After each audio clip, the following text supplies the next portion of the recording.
Hello everyone, আশা করছি আপনারা সবাই ভালো আছেন। তো আমরাও ভালো আছি।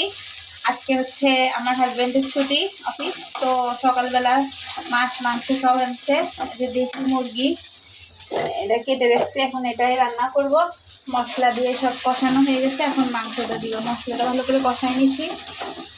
আর যেহেতু ছুটি, বাসায় চা কফিতে সারাদিন চলতেই থাকে।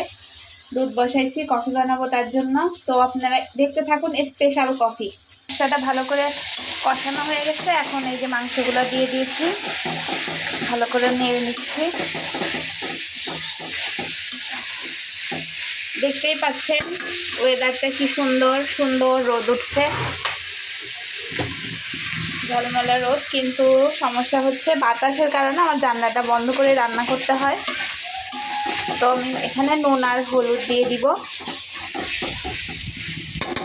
আর আজকে কী দিয়ে মাংস রান্না করবো জানেন? এই যে পেঁপে আর হচ্ছে নতুন আলু দিয়ে, যেটা আমার হাজব্যান্ড অনেক বেশি পছন্দ করে।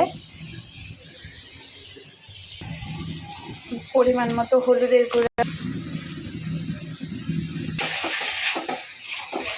তো সুন্দর মতো নেড়ে দিব, তারপরে ঢেকে রাখবো। তো আপনারা কোন জেলা থেকে সবাই ভিডিওটা দেখছেন অবশ্যই লাইক অ্যান্ড কমেন্ট করবেন, আর চ্যানেলটাকে অবশ্যই সাবস্ক্রাইব করে দিবেন। আর পাশে থাকার জন্য অনেক অনেক ধন্যবাদ।